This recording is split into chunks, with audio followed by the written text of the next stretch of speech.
ಓಂ ಶಾಂತಿ. ಮಧುರ ಮಕ್ಕಳೇ, ಇವತ್ತಿನ ನಮ್ಮ ಈ ಒಂದು ಚಿಂತನ ಮಂಥನವನ್ನ ಒಂದು ಸಣ್ಣ ಕಥೆಯೊಂದಿಗೆ ಶುರು ಮಾಡೋಣ ಅನ್ಸುತ್ತೆ. ಖಂಡಿತ. ಒಬ್ಬ ಅಸಾಧಾರಣ ಶಿಲ್ಪಿ ಇದ್ದನಂತೆ. ಅವನಲ್ಲಿ ಎಂಥ ಕಲೆ ಇತ್ತು ಅಂದ್ರೆ ಅವನ ಕೈಗಳು ಸೋಕಿದ್ರೆ ಸಾಕು, ನಿರ್ಜೀವ ಕಲ್ಲುಗಳು ಕೂಡ ಜೀವಂತ ಕಲಾಕೃತಿಗಳಾಗ್ಬಿಡ್ತಿದ್ವು. ಓಹೋ. ಆದ್ರೆ ಕಾಲಕ್ರಮೇಣ ಅವನಿಗೊಂದು ವಿಚಿತ್ರವಾದ ಮರೆವು ಆವರಿಸ್ಕೊಂಡ್ಬಿಡ್ತು. ತಾನು ಯಾರು, ತನ್ನಲ್ಲಿರೋ ಆ ಮಹಾನ್ ಕಲೆ ಏನು, ಎಲ್ಲವನ್ನೂ ಮರ್ತುಬಿಟ್ಟ. ಅಯ್ಯೋ. ಹೌದು. ಆಮೇಲೆ ಅವನು ಬೀದಿ ಬದಿಯಲ್ಲಿ ತುಂಬಾ ಬಡತನದಲ್ಲಿ ಬದುಕೋಕ್ ಶುರು ಮಾಡ್ದ. ಆಗ ಆ ದಾರಿಯಲ್ಲಿ ಹೋಗುತ್ತಿದ್ದ ಒಬ್ಬ ಜ್ಞಾನಿ ಗುರುಗಳು ಅವನನ್ನ ನೋಡಿದ್ರು. ಅವನತ್ರ ಬಂದು ಅವನ ಕೈಗಳನ್ನ ಹಿಡಿದು ಹೇಳಿದ್ರಂತೆ, ಮಗು, ನಿನ್ನ ಬೆರಳುಗಳಲ್ಲಿ ಇಡೀ ಸೃಷ್ಟಿಯ ಸೌಂದರ್ಯವನ್ನೇ ಕೆತ್ತುವ ಶಕ್ತಿಯಿದೆ. ನೀನು ಸಾಮಾನ್ಯನಲ್ಲ, ನೀನೊಬ್ಬ ಮಹಾನ್ ಶಿಲ್ಪಿ. ನಿನ್ನನ್ನ ನೀನು ಮರ್ತಿದೀಯ ಅಷ್ಟೇ. ಆ ಮಾತು ಕೇಳಿದ ತಕ್ಷಣ? ಹೌದು. ಆ ಮಾತು ಕೇಳಿದ ತಕ್ಷಣ ಅವನಿಗೆ ತನ್ನ ನಿಜವಾದ ಸ್ಮೃತಿ ವಾಪಸ್ ಬಂತು. ಅವನೊಳಗಿನ ಕಲೆ ಮತ್ತೆ ಜಾಗೃತವಾಯಿತು. ಮತ್ತೆ ಅವನು ಜಗತ್ತಿನ ಶ್ರೇಷ್ಠ ಶಿಲ್ಪಿಯಾದ. ಓಂ ಶಾಂತಿ. ಎಷ್ಟು ಸುಂದರವಾದ ಉದಾಹರಣೆ ಇದು. ಇವತ್ತಿನ ಮುರಳಿಯಲ್ಲಿ ಬಾಬಾ ಹೇಳೋ ಜ್ಞಾನದ ಸಾರವೇ ಇದು ಅಲ್ವಾ? ಖಂಡಿತವಾಗಿ. ಆ ಕಥೆಯಲ್ಲಿ ಬರೋ ಶಿಲ್ಪಿಯ ಸ್ಥಿತಿ ಹೇಗಿತ್ತೋ ನಮ್ಮ ಆತ್ಮದ ಸ್ಥಿತಿಯೂ ಈಗ ಹಾಗೇ ಆಗಿದೆ ಅಂತ ಬಾಬಾ ತಿಳಿಸ್ಕೊಡ್ತಾರೆ. ಒಂದು ಕಾಲದಲ್ಲಿ ನಾವು ವಿಶ್ವದ ಮಾಲೀಕರಾಗಿದ್ವಿ. ಸಕಲ ಸುಖ, ಸಂಪತ್ತು, ಶಾಂತಿ ಎಲ್ಲ ನಮ್ಮಲ್ಲಿತ್ತು. ಹೌದು. ಆದ್ರೆ ಈ ಜನ್ಮ ಮರಣದ ಚಕ್ರದಲ್ಲಿ ಸುತ್ತಿ ಸುತ್ತಿ ನಮ್ಮ ಮೂಲ ಸ್ವರೂಪವನ್ನೇ ಮರೆತುಬಿಟ್ಟಿದ್ದೇವೆ. ಇವತ್ತು ನಾವು ಗುಣಗಳ, ಶಕ್ತಿಗಳ ಬಡವರಾಗಿದ್ದೇವೆ. ನಿಜ. ಈಗ ಆ ಪರಮಪಿತ ಪರಮಾತ್ಮ, ನಮ್ಮ ಸದ್ಗುರು, ಅವರು ಬಂದು ನಮ್ಮ ಕೈ ಹಿಡಿದು ಹೇಳ್ತಿದ್ದಾರೆ, ಮಕ್ಕಳೇ, ನೀವು ಸಾಮಾನ್ಯರಲ್ಲ, ನೀವು ದೇವತಾತ್ಮರು. ನಿಮ್ಮನ್ನು ನೀವು ಮರೆತಿದ್ದೀರಿ.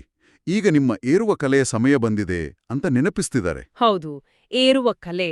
ಆ ಪದದಲ್ಲೇ ಎಷ್ಟು ಶಕ್ತಿ ಇದೆ ನೋಡಿ. ಅಂದ್ರೆ ನಾವು ಕೆಳಗೆ ಇಳಿದಿದ್ದೇವೆ ಅನ್ನೋದಕ್ಕೆ ಇದು ಸ್ಪಷ್ಟವಾದ ಸೂಚನೆ. ಹೌದು ಹೌದು. ಇಂದಿನ ಮುರಳಿಯ ಆರಂಭದಲ್ಲೇ ಬಾಬಾ ಒಂದು ತುಂಬಾ ಚುರುಕಾದ ಪ್ರಶ್ನೆ ಕೇಳ್ತಾರೆ.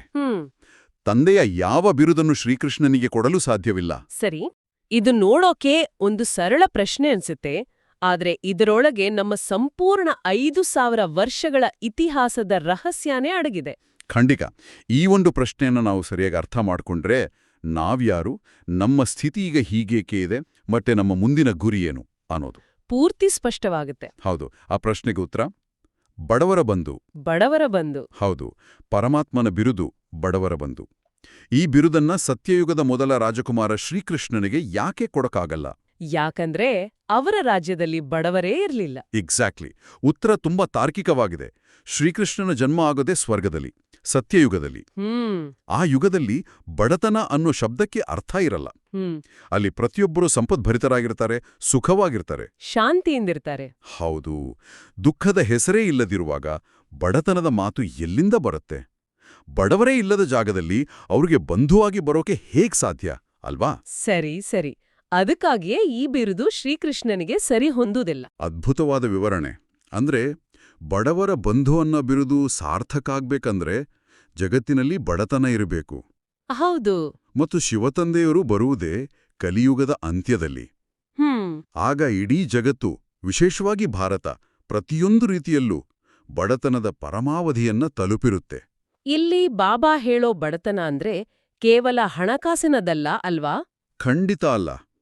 ಅದೇ ಇಲ್ಲಿ ನಾವು ಅರ್ಥ ಮಾಡ್ಕೋಬೇಕಾದ ಆಳವಾದ ವಿಷಯ. ಇವತ್ತಿನ ಮನುಷ್ಯನ ಸ್ಥಿತಿ ಹೇಗಿದೆ? ಹಣ ಇರಬಹುದು, ಆದ್ರೆ ಮನಸ್ಸಲ್ಲಿ ಶಾಂತಿ ಇದೆಯಾ? ಸಂಬಂಧಗಳಲ್ಲಿ ಪ್ರೀತಿ ಇದೆಯಾ? ಗುಣಗಳು, ದೈವೀ ಶಕ್ತಿಗಳು. ಹೌದು, ಪವಿತ್ರತೆ. ಈ ಎಲ್ಲಾದ್ರಲ್ಲೂ ನಾವು ದಿವಾಳಿಯಾಗಿದ್ದೇವೆ. ನಮ್ಮ ಆತ್ಮದ ಶಕ್ತಿಯನ್ನೋ ಬ್ಯಾಟ್ರಿ ಇದೆಯಲ್ಲ, ಅದು ಸಂಪೂರ್ಣವಾಗಿ ಖಾಲಿಯಾಗಿದೆ. ಇಂಥ ಆಧ್ಯಾತ್ಮಿಕ ಬಡತನದ ಸಮಯದಲ್ಲಿ ಜ್ಞಾನವೆಂಬ ಧನವನ್ನು ನೀಡಿ ನಮ್ಮನ್ನ ಮತ್ತೆ ಶ್ರೀಮಂತರನ್ನಾಗಿ ಮಾಡೋಕೆ ಆ ತಂದೆ ಬರ್ತಾರೆ. ಅದಕ್ಕಾಗಿ ಅವರು ಬಡವರ ಬಂಧು. ಇಲ್ಲಿಂದಲೇ ಮುಂದಿನ ಒಂದು ಕುತೂಹಲಕಾರಿ ವಿಷಯ ಶುರುವಾಗುತ್ತೆ. ಇಷ್ಟೊಂದು ಮಹತ್ವದ ಕಾರ್ಯ ಮಾಡೋಕೆ ಬರೋ ಆ ಪರಮಾತ್ಮ, ವಿಶ್ವದ ರಚಯಿತ, ಅವರು ಹೇಗೆ ಬರ್ತಾರೆ? ಅವರ ಆಗಮನ ಒಂದು ದೊಡ್ಡ ಸಮಾರಂಭದ ತರ ಇರುತ್ತಾ? ಮುರಳಿಯಲ್ಲಿ ಬಾಬಾ ಇದನ್ನ ಆತ್ಮ ಮತ್ತು ಶರೀರದ ಹೋಲಿಕೆಯ ಮೂಲಕ ವಿವರಿಸ್ತಾರೆ. ಅದು ತುಂಬಾ ಆಸಕ್ತಿಕರವಾಗಿದೆ. ಹೌದು. ಬಾಬಾ ಹೇಳ್ತಾರೆ, ಮಕ್ಕಳೇ, ಈ ನಿಮ್ಮ ಶರೀರ ಕಣ್ಣಿಗೆ ಕಾಣಿಸುತ್ತೆ, ಇದು ಪ್ರತ್ಯಕ್ಷ, ಸಾಕಾರಿ. ಆದ್ರೆ ಈ ಶರೀರವನ್ನು ನಡೆಸುವ ಚೈತನ್ಯ ಶಕ್ತಿ ಅಂದ್ರೆ ಆತ್ಮ ಅದು ಗುಪ್ತವಾಗಿದೆ, ನಿರಾಕಾರಿಯಾಗಿದೆ. ಹೌದು, ನಮ್ಮ ಆತ್ಮ ನಮ್ಮ ಶರೀರದೊಳಗಿದ್ರೂ ಅದನ್ನ ನಾವು ಈ ಕಣ್ಣುಗಳಿಂದ ನೋಡಕ್ಕಾಗಲ್ಲ. ಅದೆಷ್ಟು ಸತ್ಯ ಅಲ್ವಾ? ನಾವು ನಾನು ಅಂತ ಹೇಳೋ ಆ ಚೈತನ್ಯ ಶಕ್ತಿಯ ನಮಗೆ ಕಾಣಿಸಲ್ಲ.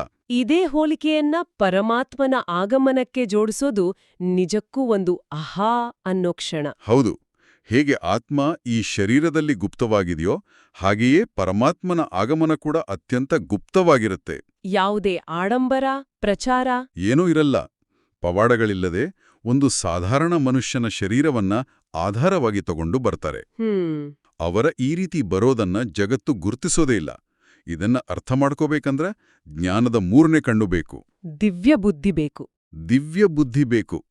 ಇಲ್ಲಿ ತಂದೆಯ ನಿರಹಂಕಾರ ಮತ್ತೆ ಮಕ್ಕಳ ಮೇಲಿನ ಪ್ರೀತಿ ಎದ್ದು ಕಾಣುತ್ತೆ. ಹೌದು, ಇಡೀ ವಿಶ್ವದ ಮಾಲೀಕ, ಆದ್ರೆ ಬರೋ ಆಗ ಎಷ್ಟು ಸಾಧಾರಣಲಾಗಿ ಬರ್ತಾರೆ. ಹೌದು, ಮತ್ತು ಇನ್ನೊಂದು ಸೂಕ್ಷ್ಮವಾದ ಜ್ಞಾನವನ್ನ ಹೇಳ್ತಾರೆ.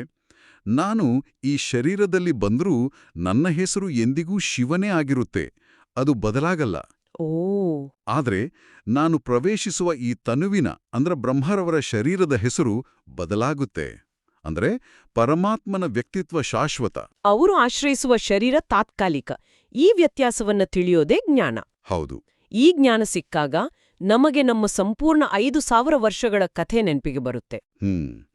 ನಾವು ಯಾರು, ಎಲ್ಲಿಂದ ಬಂದ್ವಿ, ನಮ್ಮ ವೈಭವದ ದಿನಗಳು ಹೇಗಿದ್ವು ಅನ್ನೋದನ್ನ ಬಾಬಾ ನೆನ್ಪಿಸ್ತಾರೆ. ಹೌದು. ಸತ್ಯಯುಗದಲ್ಲಿ ನಮ್ಮ ಭಾರತ ಹೇಗಿತ್ತು ಅಂತ ಮುರಳಿಯಲ್ಲಿ ವಿವರಿಸುವಾಗ ಆ ಚಿತ್ರಣವೇ ಮನಸ್ಸನ್ನ ಪುಲಕಗೊಳಿಸುತ್ತೆ.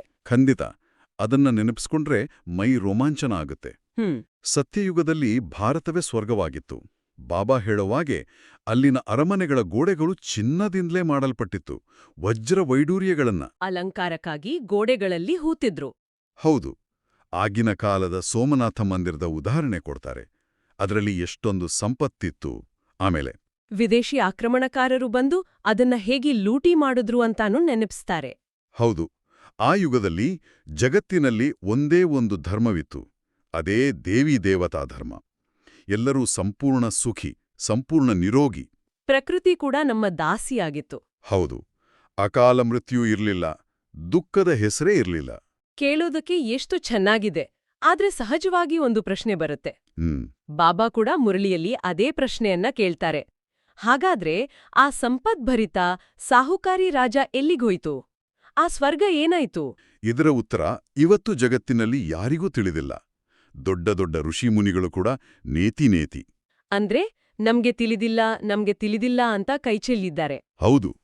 ಇಲ್ಲಿ ಒಂದು ಬಹಳ ಆಳವಾದ, ಒಂದು ರೀತಿ ಮನೋವೈಜ್ಞಾನಿಕವಾದ ಅಂಶವನ್ನ ಬಾಬಾ ವಿವರಿಸ್ತಾರೆ. ಓ, ಸತ್ಯಯುಗದಲ್ಲಿ ಸ್ವರ್ಗದ ಸುಖವನ್ನು ಅನುಭವಿಸ್ತಾ ಇರೋ ದೇವತೆಗಳಿಗೂ ಕೂಡ ತಾವು ಮುಂದೆ ಕೆಳಗಿಳಿತೀವಿ, ನಮ್ಮ ರಾಜ್ಯವನ್ನ ಕಳ್ಕೊಳ್ತೀವಿ, ಕಲಿಯುಗಕ್ಕೆ ಹೋಗ್ತೀವಿ ಅನ್ನೋ ಜ್ಞಾನ ಇರೋದಿಲ್ಲ. ಯಾಕೆ? ಯಾಕಂದ್ರೆ ಒಂದು ವೇಳೆ ಅವರಿಗೆ ಆ ಭವಿಷ್ಯದ ಜ್ಞಾನ ಇದ್ದಿದ್ರೆ ಏನಾಗ್ತಿತ್ತು? ಅಯ್ಯೋ, ಇನ್ನೂ ಸ್ವಲ್ಪ ಸಮಯದಲ್ಲಿ ಸುಖವೆಲ್ಲ ಮುಗಿದು ಹೋಗುತ್ತಲ್ಲ ಅನ್ನೋ ಚಿಂತೆ ಶುರುವಾಗ್ಬಿಡ್ತಿತ್ತು. ಹೌದು. ಆ ಚಿಂತೆಯಿಂದಾಗಿ ಅವ್ರಿಗೆ ಆ ಸ್ವರ್ಗದ ಸುಖವನ್ನ ಪೂರ್ಣವಾಗಿ 100ಕ್ಕೆ 100ರಷ್ಟು ಅನುಭವಿಸೋಕಾಗ್ತಿರ್ಲಿಲ್ಲ. ವಾವ್, ಇದು ಅದ್ಭುತವಾದ ಒಳನೋಟ. ಅಂದ್ರೆ ಸುಖವನ್ನು ಪೂರ್ಣವಾಗಿ ಅನುಭವಿಸಲು ಒಂದು ರೀತಿ ಅಜ್ಞಾನವೂ ಅವಶ್ಯಕ.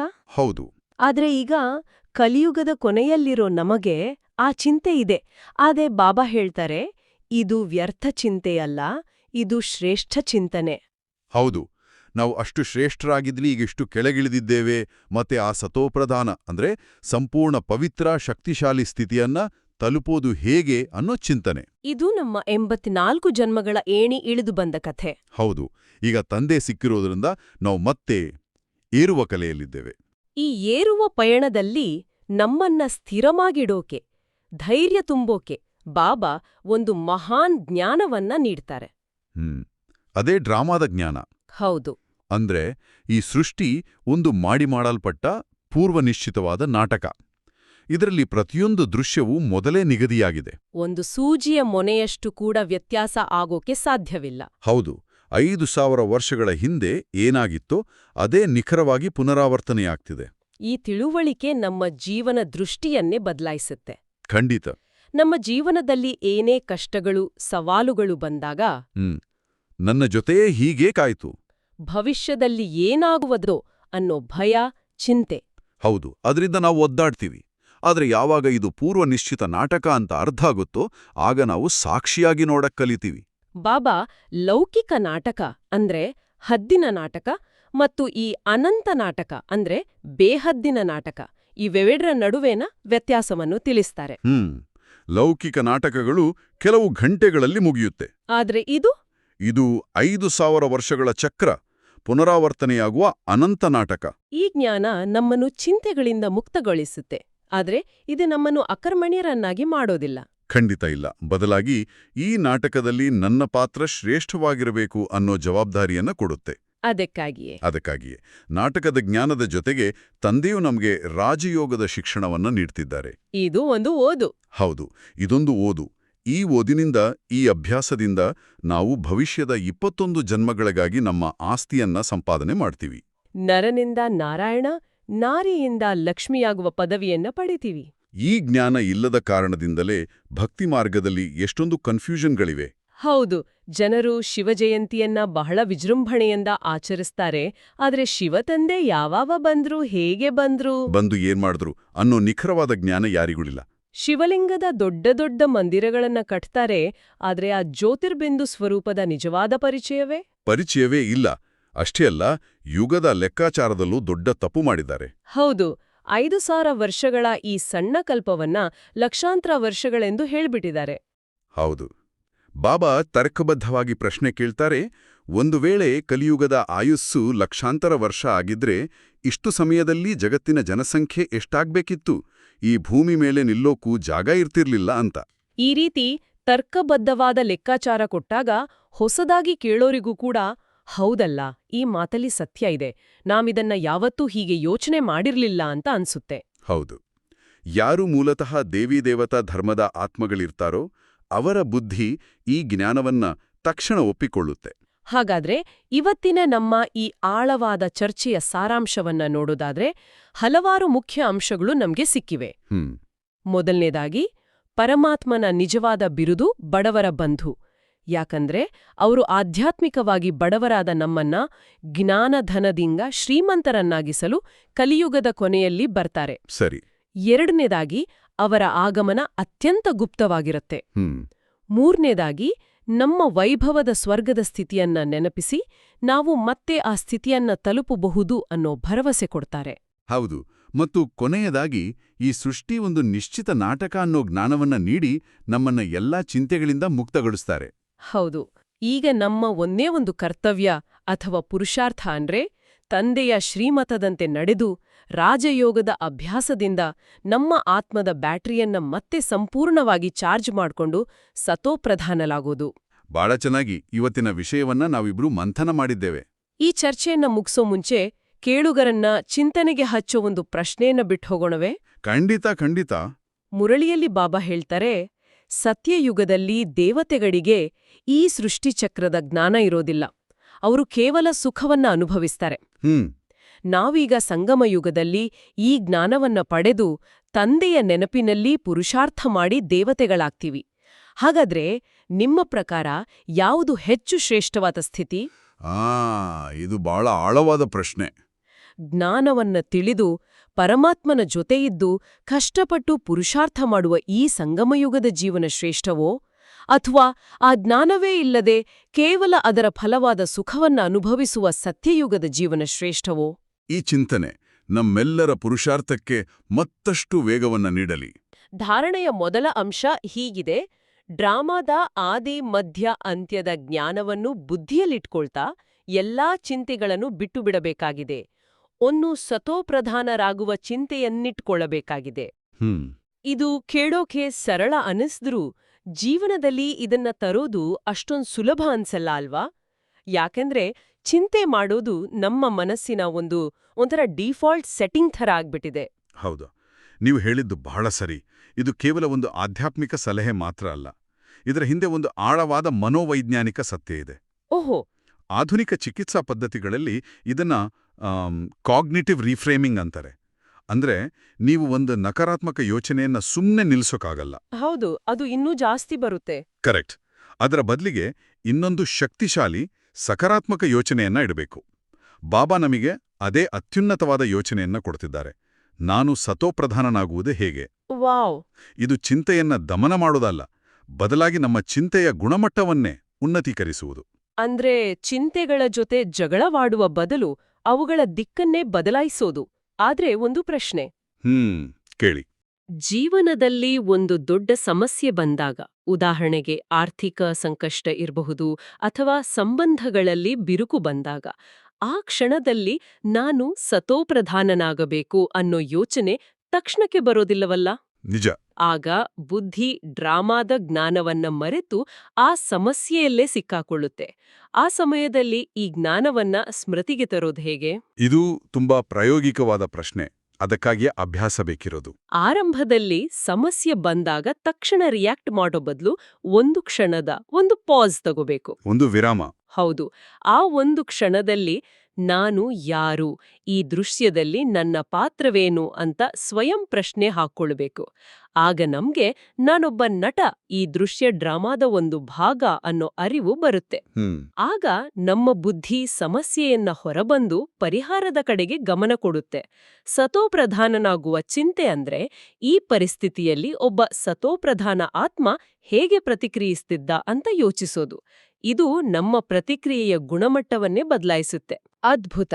ಇದು ಸಮಸ್ಯೆಯನ್ನ ನೋಡೋ ದೃಷ್ಟಿಯನ್ನೇ ಬದಲಾಯಿಸುತ್ತೆ. ಸರಿ, ನಮ್ಮ ಆಂತರಿಕ ಶಕ್ತಿಯನ್ನ ನಿರ್ವಹಿಸುವ ಈ ಮೊದಲ ಅಂಶದಿಂದ ಈಗ ಜಗತ್ತಿಗೆ ನಾವು ಹೇಗೆ ಸಹಯೋಗ ನೀಡಬಹುದು ಅನ್ನೋ ಎರಡನೇ ಅಂಶಕ್ಕೆ ಬರೋಣ. ಖಂಡಿತ. ಅದು ಹೀಗಿದೆ. ಬಡವರ ಬಂಧು ತಂದೆಯು ಭಾರತವನ್ನು ಬಡದೇಶದಿಂದ ಸಾಹುಕಾರನನ್ನಾಗಿ ಮಾಡಲು ಬಂದಿದ್ದಾರೆ. ಅವರಿಗೆ ಸಂಪೂರ್ಣ ಸಹಯೋಗಿಗಳಾಗಬೇಕಾಗಿದೆ. ತಮ್ಮ ಹೊಸ ಪ್ರಪಂಚವನ್ನು ನೆನಪು ಮಾಡಿ ಸದಾ ಖುಷಿಯಲ್ಲಿರಬೇಕಾಗಿದೆ. ಹೌದು. ಇಲ್ಲಿ ಸಾಹುಕಾರ ಅನ್ನೋ ಪದಕ್ಕೆ ಕೇವಲ ಭೌತಿಕ ಸಂಪತ್ತಿನ ಅರ್ಥ ಇಲ್ಲ. ಆತ್ಮಜ್ಞಾನ, ಗುಣ, ಶಕ್ತಿ, ಪವಿತ್ರತೆಯಿಂದ ಸಂಪೂರ್ಣ ಖಾಲಿಯಾಗಿ ಬಡವಾಗಿದೆ. ಶಿವಬಾಬಾ ಆ ಅವಿನಾಶಿ ಸಂಪತ್ತನ್ನು ತುಂಬಿ ನಮ್ಮನ್ನು ನಿಜವಾದ ಸಾಹುಕಾರರನ್ನಾಗಿ ಮಾಡ್ತಾರೆ. ಸರಿ, ಆದ್ರೆ ಇಲ್ಲಿ ಸಂಪೂರ್ಣ ಸಹಯೋಗಿಯಾಗೋದು ಮತ್ತು ಸದಾ ಖುಷಿಯಲ್ಲಿರೋದು ಇವೆರಡಕ್ಕೂ ಏನು ಸಂಬಂಧ? ನನಗೆ ಕೆಲವೊಮ್ಮೆ ಇದು ಸವಾಲಿನಂತೆ ಅನ್ಸತ್ತೆ. ಹೇಗೆ?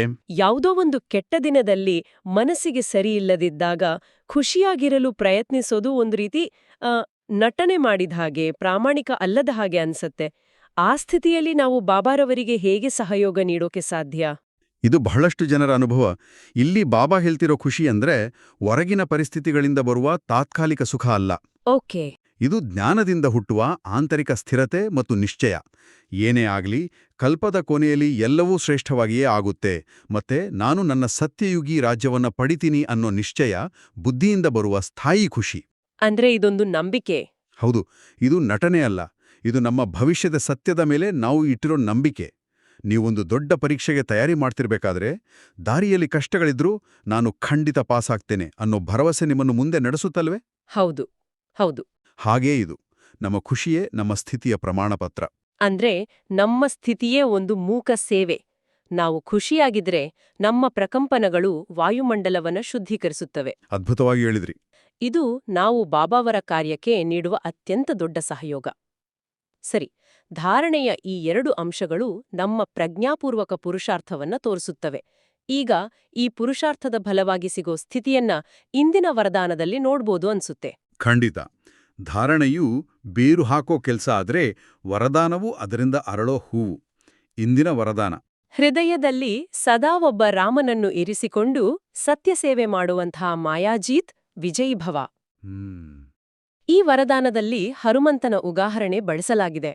ನನಗೆ ಯಾವಾಗ್ಲೂ ಈ ಹೋಲಿಕೆ ಬಹಳ ಆಕರ್ಷಕ ಅನ್ಸುತ್ತೆ. ಬೇರೆ ದೇವತೆಗಳಿರ್ಬೇಕಾದ್ರೆ ಬಾಬಾ ಇಲ್ಲಿ ವಿಶೇಷವಾಗಿ ಹನುಮಂತನನ್ನೇ ಯಾಕೆ ಉದಾಹರಣೆಯಾಗಿ ತಗೋತಾರೆ? ಆ ಪಾತ್ರದಲ್ಲಿ ಯೋಗಿಗಳಿಗೆ ಅಂತಹ ವಿಶೇಷವಾದ ಪಾಠ ಏನಿದೆ? ಬಹಳ ಆಳವಾದ ಪ್ರಶ್ನೆ. ಹನುಮಂತನ ಪಾತ್ರದಲ್ಲಿ 3 ಮುಖ್ಯ ಗುಣಗಳಿವೆ. ಒಂದು, ನಿರಂತರ ಸ್ಮೃತಿ. ಅವನ ಹೃದಯದಲ್ಲಿ ಸದಾ ರಾಮ ಮಾತ್ರ ಇದ್ದ, ಬೇರೆ ಯಾರಿಗೂ ಯಾವುದಕ್ಕೂ ಅಲ್ಲಿ ಜಾಗ ಇರಲಿಲ್ಲ. ಹೌದು. ಎರಡನೇದು, ನಿಸ್ವಾರ್ಥ ಸೇವೆ. ಅವನು ಸೇವೆ ಮಾಡಿ ಯಾವತ್ತೂ ಫಲವನ್ನು ಅಪೇಕ್ಷಿಸಿಲ್ಲ. ರಾಮನ ಸಂತೋಷವೇ ಅವನ ಪ್ರತಿಫಲವಾಗಿತ್ತು. ಮೂರನೆಯದು, ಅಹಂಕಾರದ ಅಭಾವ.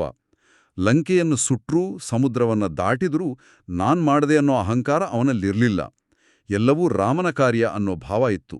ಓ ಒಬ್ಬ ಯೋಗಿಯ ಜೀವನಕ್ಕೆ ಈ 3 ಗುಣಗಳೇ ಆಧಾರ. ನಮ್ಮ ಹೃದಯದಲ್ಲಿ ಒಬ್ಬ ಶಿವಬಾಬಾ ಇದ್ರೆ ಬೇರೆ ಯಾವುದೇ ದೇಹಧಾರಿ, ವಸ್ತು, ವೈಭವದ ಆಕರ್ಷಣೆ ಇರೋದಿಲ್ಲ. ಆಗ ನಾವು ಮಾಡೋ ಪ್ರತಿಯೊಂದು ಕರ್ಮವೂ ಅಹಂಕಾರರಹಿತ, ನಿಸ್ವಾರ್ಥ, ಸತ್ಯ ಸೇವೆಯಾಗುತ್ತೆ. ತಮ್ಮ ದೇಹದ ಸ್ಮೃತಿಯೋ ಇರಬಾರ್ದು ಅನ್ನೋ ವಾಕ್ಯ ಇಲ್ಲಿ ಬರುತ್ತೆ. ಅಂದ್ರೆ ಹನುಮಂತನಿಗೆ ತನ್ನ ಶಕ್ತಿಯ ಅರಿವಿರ್ಲಿಲ್ಲ, ಜಾಂಬವಂತ ನೆನಪಿಸ್ಬೇಕಾಯ್ತು. ಹಾಗೆಯೇ ನಾವು ಆತ್ಮಿಕ ಸ್ಮೃತಿಯಲ್ಲಿ ಸ್ಥಿತರಾದಾಗ ನಾನು, ನನ್ನದು, ನನ್ನ ದೇಹ, ನನ್ನ ಬುದ್ಧಿ ಅನ್ನೋ ದೇಹಭಾನವೇ ಮರೆತೋಗುತ್ತೆ ಅಲ್ವೇ? ನಿಖರವಾಗಿ, ಯಾವಾಗ ದೇಹಭಾನ ಮರೆಯುತ್ತದೆಯೋ ಆಗಲೇ ನಾವು ಮಾಯೆಯ ರಾಜ್ಯವನ್ನ, ಅಂದ್ರೆ ನಮ್ಮೊಳಗಿನ ಕಾಮ, ಕ್ರೋಧ, ಲೋಭ, ಮೋಹ, ಅಹಂಕಾರಗಳೆಂಬ ಲಂಕೆಯನ್ನು ಸುಡೋಕೆ ಸಾಧ್ಯ. ಓಕೆ. ಹನುಮಂತ ಲಂಕೆಯನ್ನು ಸುಟ್ರೂ ಅವನ ಬಾಲಕ್ಕೆ ಬೆಂಕಿ ತಗಲಿಲ್ಲ. ಇದರ ಆಧ್ಯಾತ್ಮಿಕ ಅರ್ಥ ಏನು ಗೊತ್ತಾ? ಏನು?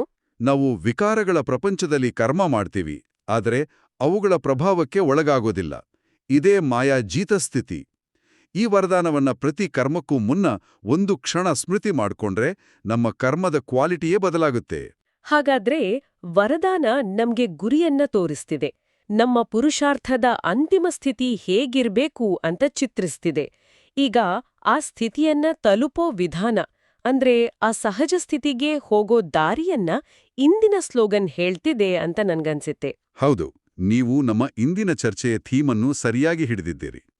ಸ್ಲೋಗನ್ ಹೀಗಿದೆ: ಹೇಗೆ ಆತ್ಮ ಮತ್ತು ಶರೀರವು ಕಂಬೈಂಡ್ ಆಗಿದೆಯೋ ಹಾಗೆಯೇ ತಾವು ತಂದೆಯ ಜತೆ ಕಂಬೈಂಡ್ ಆಗಿರಿ.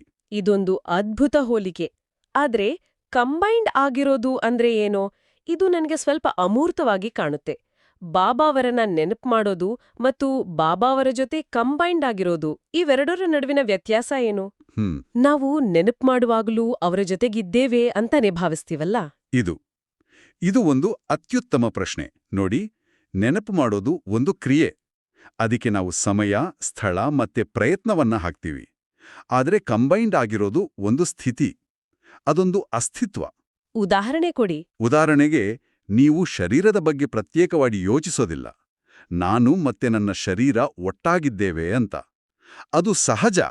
ಶರೀರ ನಡೀತಿದ್ರೆ ಆತ್ಮನೂ ಜೊತೆಗಿರುತ್ತೆ. ಹೌದು, ಸಹಜ.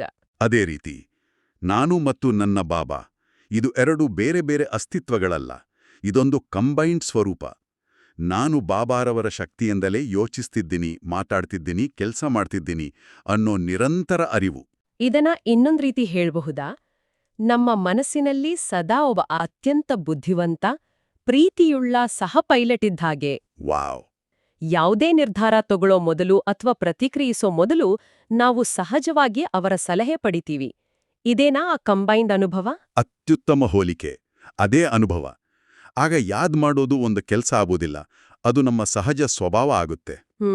ದಿನದ ಸವಾಲುಗಳು ಎದುರಾದಾಗ ನಾನು ಇದನ್ನ ಹೇಗೆ ನಿಭಾಯಿಸಲಿ ಅನ್ನೋ ಪ್ರಶ್ನೆ ಬದಲು ನಾವು ಇದನ್ನ ಹೇಗೆ ನಿಭಾಯಿಸೋಣ ಅನ್ನೋ ಭಾವನೆ ಬರುತ್ತೆ. ಆಗ ನಾವು ಒಬ್ರೇ ಇಲ್ಲ, ಸರ್ವಶಕ್ತಿವಂತರು ನಮ್ಮ ಜೊತೆಗಿದ್ದಾರೆ ಅನ್ನೋ ಅನುಭವ ಒಂದು ಅದ್ಭುತ ರಕ್ಷಾಕವಚದಂತೆ ಕೆಲಸ ಮಾಡುತ್ತೆ. ಆಗ ಮಾಯೆ ಪ್ರವೇಶಿಸೋಕೆ ದಾರಿನೇ ಇರೋದಿಲ್ಲ. ಖಂಡಿತ. ಇದುವೇ ಪ್ರಯತ್ನದಿಂದ ಸಹಜ ಸ್ಥಿತಿಗೆ ತಲುಪೋ ಕಲೆ. ಹಾಗಾದ್ರೆ ಈ ಸಹಜ ಸ್ಥಿತಿಯು ವೈಯಕ್ತಿಕ ಮಟ್ಟದಲ್ಲಿ ನಮ್ಮನ್ನ ಶಕ್ತಿಶಾಲಿಯನ್ನಾಗಿಸುತ್ತೆ. ಈಗ ನಮ್ಮ ಚರ್ಚೆಯ ಕೊನೆಯ ಭಾಗವಾದ ಅವ್ಯಕ್ತ ಇಶಾರೆಯ ಕಡೆಗೆ ಹೋಗೋಣ. ಇದು ಈ ವೈಯಕ್ತಿಕ ಸ್ಥಿತಿಯನ್ನ ಸಾಮೂಹಿಕ ಯಶಸ್ಸಿಗೆ ಹೇಗೆ ಬಳಸ್ಕೊಳ್ಬಹುದು ಅನ್ನೋದ್ರ ಬಗ್ಗೆ ಹೇಳುತ್ತೆ. ಹೌದು. ಇಂದಿನ ಇಶಾರೆ ಏಕತೆ ಮತ್ತು ವಿಶ್ವಾಸದ ಗುಣಲಕ್ಷಣಗಳ ಮೂಲಕ ಸಫಲತಾ ಸಂಪನ್ನರಾಗಿರಿ. ಹೌದು. ಸಂಘಟನೆಯಲ್ಲಿ ಯಶಸ್ಸಿನ ಗುಟ್ಟು ಇಲ್ಲಿದೆ. ವಿಶ್ವ ಪರಿವರ್ತನೆಯ ಕಾರ್ಯ ಒಬ್ರಿಂದ ಆಗೋದಿಲ್ಲ. ಇದು ಸಂಘಟಿತ ಪ್ರಯತ್ನದಿಂದ ಮಾತ್ರ ಸಾಧ್ಯ. ಆದರೆ ಸಂಘಟನೆಯಲ್ಲಿ ಭಿನ್ನ ಭಿನ್ನ ಸಂಸ್ಕಾರದ ಆತ್ಮಗಳಿರ್ತವೆ. ಹೌದಲ್ಲ? ಆಗ ಏಕತೆಯನ್ನು ಕಾಪಾಡಿಕೊಳ್ಳೋದು ಹೇಗೆ? ಅದಕ್ಕೆ ಬಾಬಾ ಇಲ್ಲಿ ಸ್ಪಷ್ಟವಾದ ವಿಧಾನವನ್ನು ಹೇಳ್ತಾರೆ. ಸಿದ್ಧಾಂತದ ಮಟ್ಟದಲ್ಲಿ ಇದು ಸರಿಯನ್ಸುತ್ತೆ. ಎಲ್ಲರ ವಿಶೇಷತೆಯನ್ನ ನೋಡಿ, ದೌರ್ಬಲ್ಯಗಳನ್ನ ನೋಡಬೇಡಿ ಅಂತ. ಆದ್ರೆ ಯಾರದ್ದಾದ್ರೂ ಸಂಸ್ಕಾರಗಳು ನಮಗೆ ಪದೇ ಪದೇ ತೊಂದರೆ ಕೊಡ್ತಿದ್ರೆ ಅವರ ದೌರ್ಬಲ್ಯಗಳನ್ನ ಕಡೆಗಣಿಸಿ ವಿಶೇಷತೆಗಳನ್ನ ನೋಡೋದು ಹೇಗೆ ಸಾಧ್ಯ? ಅದು ನಮ್ಮನ್ನ ನಾವೇ ಮೋಸ ಮಾಡಿಕೊಂಡಾಗೆ ಆಗೋದಿಲ್ವಾ? ಇಲ್ಲ, ಇದು ಕಡೆಗಣಿಸೋದಲ್ಲ, ಬದಲಾಗಿ ನಮ್ಮ ದೃಷ್ಟಿಕೋನವನ್ನ ವಿಸ್ತರಿಸೋದು. ಪ್ರತಿಯೊಬ್ಬರಲ್ಲೂ ದೌರ್ಬಲ್ಯಗಳು ಮತ್ತೆ ವಿಶೇಷತೆಗಳು ಇದ್ದೇ ಇರ್ತವೆ. ನಮ್ಮ ಆಯ್ಕೆ ಯಾವುದು ಅನ್ನೋದ್ರ ಮೇಲೆ ನಮ್ಮ ಸ್ಥಿತಿ ಮತ್ತೆ ಸಂಬಂಧಗಳು ನಿಂತಿರ್ತವೆ. ಬಾಬಾ ಹೇಳೋದು ವಿಶೇಷತೆಗಳನ್ನ ಗ್ರಹಣ ಮಾಡಿ ಅಂತ. ಅಂದ್ರೆ ಅವರಲ್ಲಿರೋ ಒಂದು ಒಳ್ಳೆ ಗುಣವನ್ನ ಗುರುತಿಸಿ ಅದನ್ನ ನಮ್ಮ ಜೀವನದಲ್ಲಿ ಅಳವಡಿಸ್ಕೊಳ್ಳೋಕೆ ಪ್ರಯತ್ನಿಸಿ. ಯಾವಾಗ ನಾವು ಅವರ ವಿಶೇಷತೆಯಿಂದ ಏನಾದ್ರೂ ಕಲಿತೀವ್ಯೋ ಆಗ ಅವರ ದೌರ್ಬಲ್ಯಗಳು ನಮಗೆ ಚಿಕ್ಕದಾಗಿ ಕಾಣಿಸ್ತವೆ. ಸರಿ. ಎರಡನೇದಾಗಿ ಪರಸ್ಪರ ವಿಶ್ವಾಸ. ಅವರ ಉದ್ದೇಶ ಶುದ್ಧವಾಗಿದೆ ಅನ್ನೋ ವಿಶ್ವಾಸವನ್ನ ನಾವು ಇಡಬೇಕು. ರೀತಿ ಬೇರೆ ಆಗಿರಬಹುದು, ಆದರೆ ಎಲ್ಲರ ಗುರಿ ಒಂದೇ. ಇಲ್ಲಿ ಒಂದು ಸುಂದರವಾದ ಸಾಲಿದೆ. ಹೇಗೆ ನೀವು ಎಲ್ಲರ ಎದ್ದೇಳುವುದು, ಮಾತನಾಡುವುದು, ನಡೆಯುವುದು ಒಂದೇ ತರಹವಿದೆಯೋ ಹಾಗೆಯೇ ಸಂಸ್ಕಾರಗಳು ಸಮಾನವಾಗಿ ಕಾಣಿಸಲಿ. ಇದರ ಆಳವಾದ ಅರ್ಥವೇನು? ನಮ್ಮೆಲ್ಲರ ಸಂಸ್ಕಾರಗಳು ಒಂದೇ ರೀತಿಯಾಗೋಕೆ ಸಾಧ್ಯನಾ? ಇದರ ಅರ್ಥ ನಮ್ಮ ಮೂಲ ಸಂಸ್ಕಾರಗಳು ಬದಲಾಗಬೇಕು ಅಂತಲ್ಲ, ಆದರೆ ನಮ್ಮೆಲ್ಲರ ಗುರಿ ಒಂದೇ, ಸತೋಪ್ರಧಾನರಾಗೋದು. ನಮ್ಮೆಲ್ಲರ ರೀತಿನೀತಿಯು ಶ್ರೀಮತದಂತೆ ಒಂದೇ ಆದಾಗ ನಮ್ಮ ಸಂಸ್ಕಾರಗಳ ಅಭಿವ್ಯಕ್ತಿಯಲ್ಲಿ ಒಂದು ದೈವಿ ಸಮಾನತೆ ಕಾಣಿಸುತ್ತೆ. ಓ ಹಾಗೆ. ಒಬ್ಬರು ಗಂಭೀರವಾಗಿ ಸೇವೆ ಮಾಡ್ಬೋದು, ಇನ್ನೊಬ್ರು ನಗುನಗುತ್ತಾ ಮಾಡ್ಬೋದು. ಆದರೆ ಇಬ್ಬರ ಸೇವೆಯ ಹಿಂದಿರೋ ಭಾವ ಶ್ರೀಮತದಂತೆ ಶುದ್ಧವಾಗಿದ್ರೆ ಅಲ್ಲಿ ಸಮಾನತೆ ಕಾಣಿಸುತ್ತೆ. ಈ ಸಮಾನತೆಯೇ ಏಕತೆಯ ನಿಜವಾದ ಆಧಾರ. ಇಂಥ ಏಕತೆಯ ಸಂಘಟನೆಯು ವಿಶ್ವ ಪರಿವರ್ತನೆಯ ಕಾರ್ಯದಲ್ಲಿ ದೊಡ್ಡ ಯಶಸ್ಸನ್ನು ತರುತ್ತೆ. ಹಾಗಾದ್ರೆ ಇಂದಿನ ನಮ್ಮ ಚರ್ಚೆಯು ಪುರುಷಾರ್ಥನ ಒಂದು ಸಂಪೂರ್ಣ ಚಿತ್ರವನ್ನ ನೀಡಿದೆ. ಡ್ರಾಮಾದ ಜ್ಞಾನದಿಂದ ಚಿಂತೆಯ ದಿಕ್ಕನ್ನು ಬದಲಾಯಿಸಿ ಪ್ರಯತ್ನವನ್ನ ಪ್ರಾರಂಭಿಸೋದು, ಒಬ್ಬ ಬಾಬಾರವರನ್ನ ಹೃದಯದಲ್ಲಿಟ್ಟು ಮಾಯಾಜಿತ ಸ್ಥಿತಿಯ ಗುರಿಯನ್ನ ಇಟ್ಕೊಳ್ಳೋದು, ಕಂಬೈಂಡ್ ಆಗೋ ಮೂಲಕ ಆ ಸ್ಥಿತಿಯನ್ನ ಸಹಜವಾಗಿಸೋದು ಮತ್ತು ಕೊನೆಯಲ್ಲಿ ಆ ಸಹಜ ಸ್ಥಿತಿಯನ್ನ ಸಂಘಟನೆಯ ಶಕ್ತಿಯಾಗಿ ಪರಿವರ್ತಿಸೋದು. ಹೌದು. ಕೇಳುಗರಿಗೆ ಒಂದು ಸಣ್ಣ ಆಧ್ಯಾತ್ಮಿಕ ಅಭ್ಯಾಸ. ಇಡೀ ದಿನದಲ್ಲಿ ಯಾವುದೇ ಸನ್ನಿವೇಶ ಎದುರಾದಾಗ, ವಿಶೇಷವಾಗಿ ಕಿರಿಕಿರಿ ಅಥವಾ ಕೋಪ ಬರುವಂತಹ ಸಮಯದಲ್ಲಿ ಪ್ರತಿಕ್ರಿಯಿಸೋ ಮೊದಲು ಕೇವಲ ಒಂದು ಕ್ಷಣ ನಾನು ಮತ್ತು ಬಾಬಾ ಕಂಬೈಂಡ್ ಆಗಿದ್ದೇವೆ, ನಾವು ಸಹ ಪೈಲಟ್ಗಳು ಅನ್ನೋ ಸ್ಮೃತಿಯನ್ನ ತನ್ನಿ. ನಿಮ್ಮ ಸ್ಥಿತಿಯಲ್ಲಿ ಮತ್ತು ನೀವು ಆ ಪರಿಸ್ಥಿತಿಯನ್ನ ನಿಭಾಯಿಸೋ ರೀತಿಯಲ್ಲಿ ಆಗೋ ಬದಲಾವಣೆಯನ್ನ ಗಮನಿಸಿ. ಅತ್ಯುತ್ತಮವಾದ ಅಭ್ಯಾಸ. ಮತ್ತು ಕೇಳುಗರಿಗೆಲ್ಲ ಚಿಂತನೆಗಾಗಿ ಒಂದು ಪ್ರಶ್ನೆ. ಇಂದಿನ ನಮ್ಮ ಇಡೀ ಚರ್ಚೆಯು ನಮ್ಮ ಆಂತರಿಕ ಸ್ಥಿತಿಯನ್ನ ಪರಿವರ್ತಿಸಿ ಅದರ ಮೂಲಕ ಜಗತ್ತಿಗೆ ಸೇವೆ ಮಾಡೋದ್ರ ಬಗ್ಗೆ ಇತ್ತು. ಹಾಗಾದ್ರೆ ನಿಜವಾದ ಸಾಮಾಜಿಕ ಪರಿವರ್ತನೆ ಅಥವಾ ವಿಶ್ವಸೇವೆ ಅಂದ್ರೆ ಹೊರಗೆ ಹೋಗಿ ಹೋರಾಟ ಮಾಡೋದಕ್ಕಿಂತ ಮೊದಲು ನಮ್ಮನ್ನ ನಾವು ಸಂಪೂರ್ಣವಾಗಿ ಗೆಲ್ಲುವುದೇ ಅತ್ಯಂತ ಶ್ರೇಷ್ಠವಾದ ಕ್ರಾಂತಿಯೇ? ಯೋಚಿಸಿ. ಈಗ ಪ್ರೀತಿಯ ಬಾಬಾರವರ ನೆನಪಿನಲ್ಲಿ ಪ್ರೀತಿ ಮತ್ತು ಭಕ್ತಿಯಿಂದ ಮಧುರಾತಿ ಮಧುರ ಅಗಲಿ ಹೋಗಿ ಮರಳಿ ಸಿಕ್ಕಿರುವ ಮಕ್ಕಳ ಪ್ರತಿ ಮಾತಾಪಿತಾ ಬಾಪ್ದಾದಾರವರ ನೆನಪು, ಪ್ರೀತಿ ಹಾಗೂ ಸುಪ್ರಭಾತ. ಆತ್ಮಿಕ ಮಕ್ಕಳಿಗೆ ಆತ್ಮಿಕ ತಂದೆಯ ನಮಸ್ತೆ. ಇಂದಿನ ದಿನವಿಡೀ ನಾವು ಚರ್ಚಿಸಿದ ಈ ಅವ್ಯಕ್ತ ಸ್ಥಿತಿಯನ್ನು ಅನುಭವಿಸಲು ಪ್ರಯತ್ನಿಸೋಣ ಮತ್ತು ಬಾಬಾರವರ ವರದಾನದ ಹಸ್ತ ಸದಾ ನಮ್ಮ ತಲೆಯ ಮೇಲಿದೆಯೆಂಬ ಸ್ಮೃತಿಯಲ್ಲಿರೋಣ. ನಿಜ. ಇಂದಿನ ಈ ಚರ್ಚೆ ಎಲ್ಲರ ಆಧ್ಯಾತ್ಮಿಕ ಪಯಣಕ್ಕೆ ಸಹಕಾರಿಯಾಗಿದೆ ಎಂದು ನಾವು ನಂಬುತ್ತೇವೆ. ಎಲ್ಲರಿಗೂ ಈ ನಮ್ಮ ಮಾತುಕತೆ ಇಷ್ಟವಾದಲ್ಲಿ ದಯವಿಟ್ಟು ಈ ಜ್ಞಾನದ ಅಮೃತವನ್ನು ತಮ್ಮ ಆತ್ಮೀಯರಿಗೂ ಶೇರ್ ಮಾಡಿ. ಹೌದು. ಮತ್ತು ಇಂತಹ ದೈನಂದಿನ ಮುರಳಿ ಮಂಥನಕ್ಕಾಗಿ ನಮ್ಮ ಶಿವವಾಣಿ ಚಾನೆಲ್ ಅನ್ನು ಸಬ್ಸ್ಕ್ರೈಬ್ ಮಾಡಲು ಮರೆಯಬೇಡಿ. ಹಾಗಾದರೆ ನಾಳೆ ಮತ್ತೆ ಭೇಟಿಯಾಗೋಣ. ಅಲ್ಲಿಯವರೆಗೆ ಬಾಬಾರವರ ಸಿಹಿ ನೆನಪಿನಲ್ಲಿರಿ. ಓಂ ಶಾಂತಿ. ಓಂ ಶಾಂತಿ. ಓಂ ಶಾಂತಿ.